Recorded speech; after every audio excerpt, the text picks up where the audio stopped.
The Minister of Mining, Agriculture and Fisheries has commented again on the Predator last noose around the neck of agriculture, which is part of his portfolio.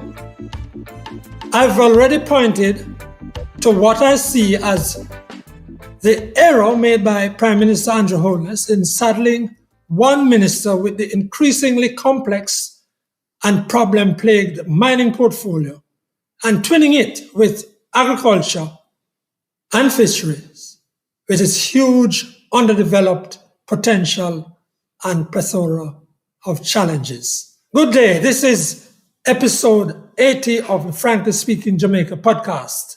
Please subscribe, and special thanks to you all for joining us and sharing the link, encouraging viewing and subscription to the Frankly Speaking Jamaica podcast channel.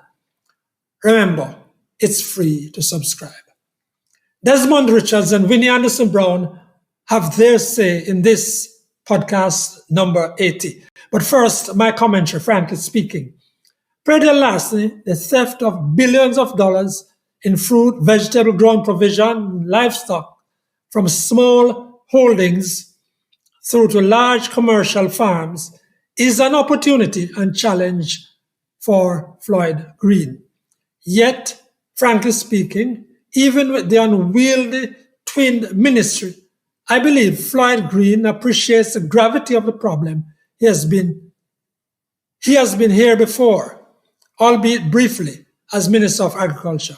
Besides, he represents a constituency in St. Elizabeth, a true farming parish. Speaking to farmers this past week, Mr. Green said he was going to take on Predator lastly, describing it as the biggest threat facing the agricultural sector. Green told farmers in St. Ann on Thursday, quote, "We have been talking about this for too long. This crime, Predator lastly, is just as serious as murder. When a man loses his entire livelihood, you basically leave him to die." And he said he has a plan that includes seeking more support for the unit in the constabulary that fights Predator lastly and amending the laws which prescribe sanctions for those convicted of farm theft. Frankly speaking, those sanctions are not a deterrent. They're a joke. Farmers have been saying so for years now. One of the things Green says he wants to do is to create a greater sense in judges about the severity of the problem and its true effects. Roger Clark, Agriculture Minister at the turn of the century, did that too, brought judges together. Frankly speaking, Mr. Green is a lawyer and knows about sentencing. But it would be a shame, wouldn't it be, that the judges in Jamaica would be so distant from the community that they wouldn't know the calamity brought on many lives through Predator lastly? Mr. Green gets it though. But frankly speaking, I challenge him to do fast things that will lift the noose of Predator lastly from agriculture. Leonard Fulton, president of the Jamaica Agricultural Society, JS, has been telling me for years that farm theft is breaking the back of agriculture. He believes Green will make a difference. Now, here is Mr. Fulton in a brief interview with me. Put the agricultural wardens in the hot spot. Number two, to ensure that police pay greater attention to places that are selling curry goat and other meat types. Go in there to ask for receipts. I really think one very important thing that we should do is to amend the Agricultural Produce Act, as is said by the minister. But this is being said from Roger Clark was minister, and it has not yet been amended. And I do believe I have confidence in Minister Green that he's going to do it. But that must, another important thing I think we should do is to have undercover police, community people. You hire them and pay them a little something, but they will call and tell you what they are seeing in their community. Yes, and the police would know where the most reports are made. in the junction area of St. Elizabeth, along the Old Harbour Road, the whole stretch of the Old Harbour Road, it's a goat rearing area. So we know in St. Ann, the cattle theft in the most of St. Ann is very hard. Do something drastic now to arrest this problem. What about people who say the JS hasn't done anything over all these years? Hasn't made any difference to it? It's not true, sir. The first institution that bring predial larceny to the fore was the Jamaica Agricultural Society. The JS has been out there. Remember, we are an advocate group, you know. We don't get the sort of financial support like RADA and other agencies. But we do advocacy on behalf of our farmers. A lot of people expect the JS to be out there digging a VM hill. That's not our role. Yeah. What else can we do with a budget that is nearly zero? That's Leonard Fulton, JS president.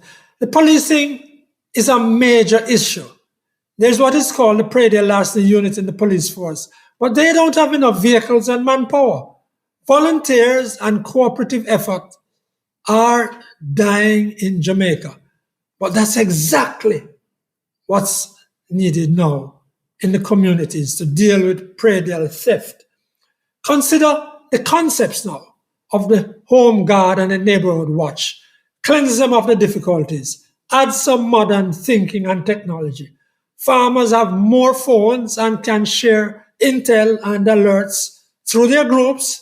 And then there is capacity and need for more cameras and drones. It's all there. Frankly speaking, here's an opportunity for Minister Green to stamp his mark on the Jamaican economy, because that's what this is about. To deter mob killings, for that too is what this is about. To encourage investments in farming and all the benefits that come with that. To reduce theft and to improve food production and security and bring prosperity to farmers. But frankly speaking, he has to believe first that, as he said, predial larceny is the biggest threat facing agriculture, over which he presides. Here now is Desmond Richards. Based on the latest report from the Integrity Commission, 6 parliamentarians and several high-ranking public officials are under investigations for illicit enrichment. That is, they were found to be in possession of properties which they could not properly accounted for. Now, I have always said that when it comes on to corruption in Jamaica, the politicians, high-ranking public and private officials are those who lead the list. The record is there to prove. Ministers have gone to jail for corruption, and public officials have been charged. Now, I have also indicated that we must stand in support of the Integrity Commission. Now, the latest report is a clear indication that the Integrity Commission is doing its job, and the public officials and the politicians are not going to support it. No.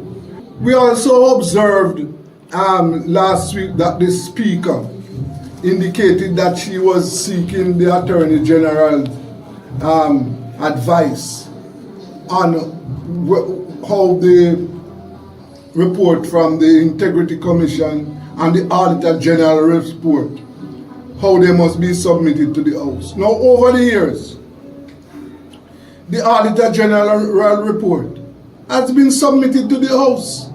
Now we wonder why at this time they want to keep the report away from us.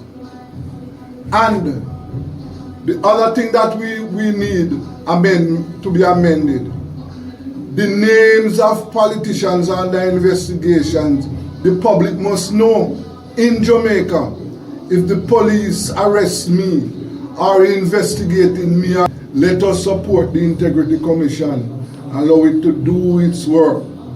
Let us stand by the Commission as it moves ahead to clear up corruption in the society. That's Desmond Richards, journalist and founder of internet radio, Rebel Radio Jamaica. And now, Winnie Anderson Brown. Let's watch out for BRICS. And by BRICS, I am talking about an alliance formed by these countries: Brazil, Russia, India, and China. And later they were joined by South Africa. Why is this important? Think of the countries that have come together. Think of the populations and think of an economic bloc with all these countries involved. And interestingly enough, there are 13 countries that have formally applied to join BRICS, and there are 6 others that have informally asked to join. So it means that 19 more countries may join this alliance. And an important fact is that the GDP of these 5 countries have surpassed that of the G7 nations, according to a report earlier this year. This is something to watch. Why? The geopolitical order in this world is important to all of us. And when we talk about finance, when we talk money, this group is planning to create a currency, a fiat currency, to rival the US dollar. Now that is interesting. That is something to watch. There will be a conference later this year. That is in August. So then that should be very interesting. Let us listen out for what is coming out of BRICS. And as I said at the beginning, let us watch out for BRICS and what it will mean for the entire world. That's Winnie Anderson Brown, educator and health facilitator. Thank you for staying with us. Keep sharing, and we love when you leave your comments on the channel, and we respond. Please subscribe if you have not yet done so. On behalf of Desmond Richards and Winnie Anderson Brown, I'm Franklin McKnight. Until then,